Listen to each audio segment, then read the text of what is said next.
सीधे बोल में आप सभी का स्वागत है। मैं मुकेश उदैनिया। बहराइच में जो जुलूस के दौरान उपद्रव हुआ उस टॉपिक को लेकर हाजिर। उत्तर प्रदेश के बहराइच में विसर्जन जुलूस के दौरान हुई पत्थरबाजी और गोलीबारी में युवक राम गोपाल मिश्रा की मौत हो गई। उसके बाद दंगा चालू हुआ जो कि अब रोकने का नाम नहीं ले रहा है। गुस्सा में आई भीड़ ने हरदी और साधुपुर और भगवानपुर चौराहे पर विभिन्न दुकानों के बाहर लगी होर्डिंग में आग लगा दी। वहीं एक धार्मिक स्थल को भी ध्वस्त कर दिया। पुलिस और पीएससी ने मुश्किल से काबू पाया। उपद्रव कर रहे लोगों को खदेड़ा। मामला यहीं तक नहीं थमा। मृतक गोपाल मिश्रा के परिवारजनों ने प्रशासन से न्याय की मांग की और दोषियों को उनके सामने इनकाउंटर किया जाए। उनके घरों में बुलडोजर चलाए जाएं। वहीं जानकारी के अनुसार जुलूस के दौरान गोपाल मिश्रा एक मुस्लिम मकान की छत पर किसी तरह चढ़ गया और वहां पर मुसलमानी झंडा हटाकर धार्मिक झंडा लगा दिया। यह मामला सोशल मीडिया पर जबरदस्त रूप से वायरल। वहां लगे मुसलमानी झंडा को हटाते ही मामले ने तूल पकड़ लिया और जिस मुसलमान के मकान पर वो चढ़ा था वहां के लोगों ने उसे पकड़कर अंदर ले गए और चाकुओं से गोदकर गोपाल मिश्रा को गोली से मार दिया। हालांकि मुस्लिम परिवार को कानून अपने हाथ में नहीं लेना चाहिए था और उन्होंने आओ न देखा ताओ और कानून को हाथ में लेकर इतनी बड़ी घटना कर डाली। सबसे बड़ी बात तो यह है कि जुलूस के दौरान क्या पुलिस बल उपलब्ध नहीं था और था भी तो क्या कर रहा था। चाहने में कुछ मिनट गोपाल मिश्रा को जरूर लगे होंगे। इतना ही नहीं, अगर मस्जिद के पास से जुलूस निकल रहा था तो वहां पर इतना पर्याप्त पुलिस बल लगाना चाहिए था कि जिन लोगों ने पत्थरबाजी की है उन पर त्वरित कार्रवाई होती तो गोपाल मिश्रा भी सुरक्षित होते और बहराइच जो चल रहा है उस पर भी रोक लग गई होती। कहीं ना कहीं पुलिस की लापरवाही सामने आई है। हालांकि जिस मुस्लिम परिवार ने यह घटना की है वो निश्चित रूप से दोषी हैं। उन पर कड़ी से कड़ी कार्रवाई की जानी चाहिए। इस घटना से जहां बहराइच जल उठा, इसकी खबर लगते ही क्षेत्र में जो गांव पड़ते थे जैसे चतपैया और कंवरियन पुरबा में भी तोड़फोड़ आगजनी हुई। क्षेत्र में दहशत का माहौल पैदा हो गया। मुख्यमंत्री आदित्यनाथ ने तुरंत कार्रवाई करते हुए एडीजे कानून व्यवस्था अमिताभ बैस को रवाना किया।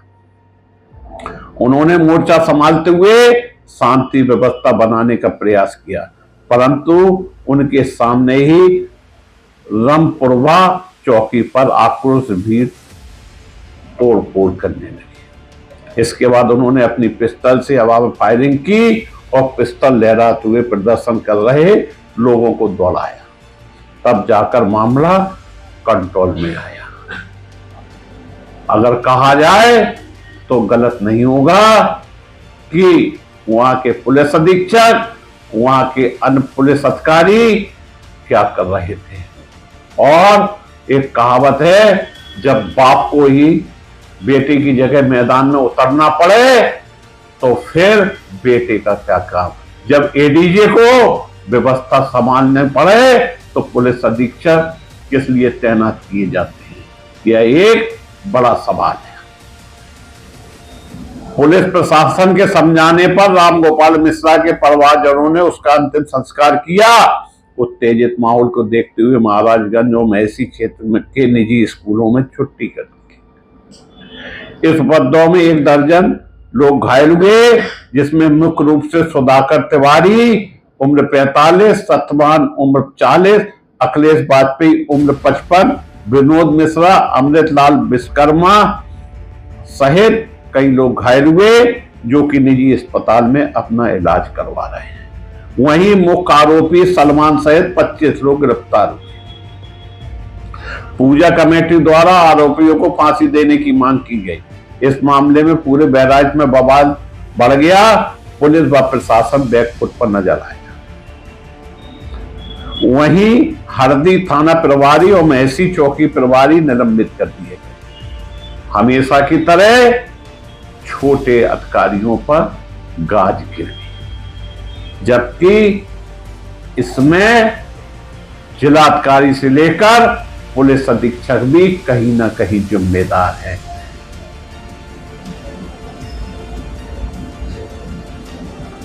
हालांकि क्षेत्र के क्षेत्राधिकारी पर भी कार्रवाई करने की मांग की गई।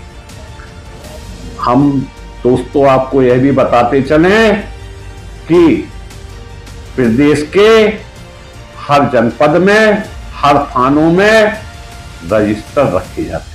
एक तरह का रजिस्टर नहीं होता, 25 तरह के रजिस्टर होते हैं, जिसमें प्राथमिकी दर्ज से लेकर गुंडा एक्ट, अन्य तरह की कार्रवाइयां की जाती है, उसका रिकॉर्ड रखा जाता है। अगर बहराइच में यह सब हुआ है तो क्या पुलिस व प्रशासन ने जिस क्षेत्र से जुलूस निकल रहा था उसे निकालने की परमिशन दी थी? डीजे पर जो गाने बज रहे थे वह कैसे थे, इस पर ध्यान दिया गया था। हर धार्मिक कार्यक्रमों के पहले शांति समिति की बैठकें आयोजित की जाती है, जिसमें हर समाज के लोग शामिल होते हैं और वो लोग यह वादा करते हैं कि किसी भी क्षेत्र में कोई भी अप्रिय घटनाएं नहीं होंगे, चाहे वो मौलाना हो या हिंदू समाज के साधु संत।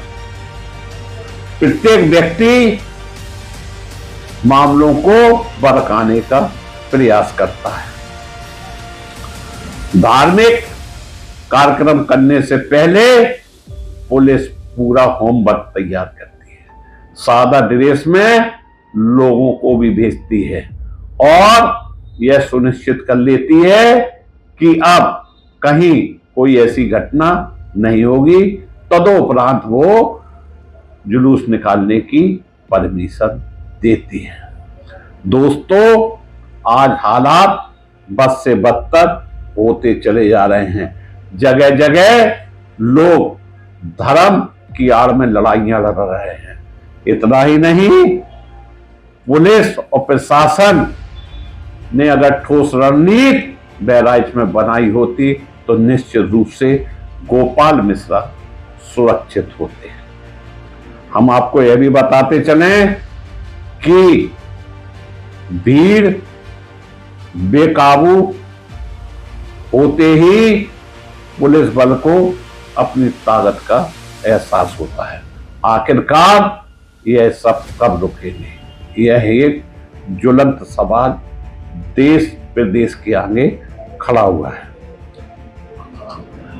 धर्म की आड़ में राजनीतिक दल रोटियां सेक, धर्म की आड़ में उन लोगों के बच्चे शहीद हो जाते हैं जो कि सिर्फ धर्म को लेकर उत्तेजित होते हैं और अंतोगत्ता उनका हास इसी तरह से हो जाता है। इतना ही नहीं, आपने देखा होगा किसी भी नेता या अधिकारियों के बच्चे कभी भी ऐसे मामलों में नहीं दिखाई देंगे।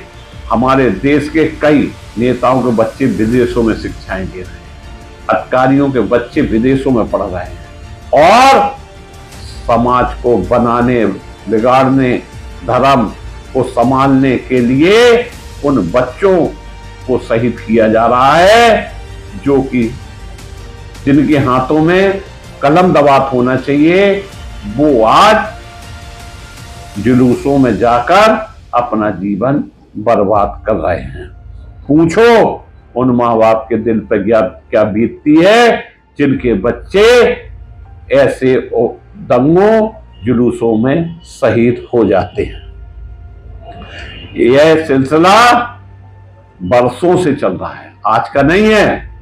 धर्म का यह मामला सदियों से चलता आ रहा है, जो कि थामे नहीं थम रहा।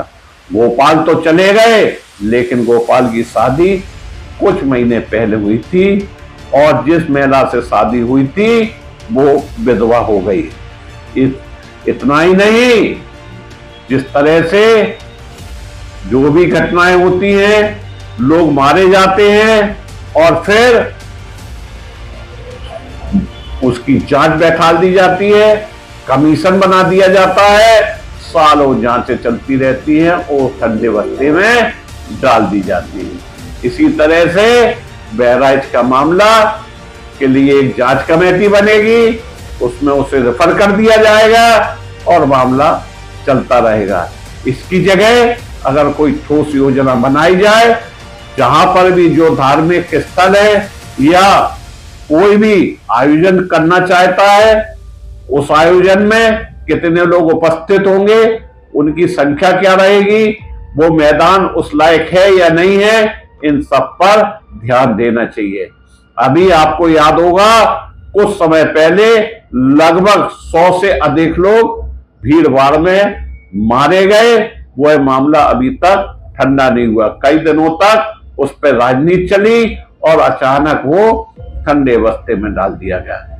इसी तरह से हम आप लोगों से विनती करेंगे कि धर्म की आड़ में अपना जीवन बर्बाद ना करें, अन्यथा की स्थिति में इसी तरह से लड़ते भिड़ते हमारा देश बर्बाद हो जाएगा और देश में जहां विकास होना चाहिए वहां दंगे फसाद होते नजर आएंगे। मैं मुकेश उदैनिया पुनः अपनी बात समाप्त करके आप सभी को धन्यवाद।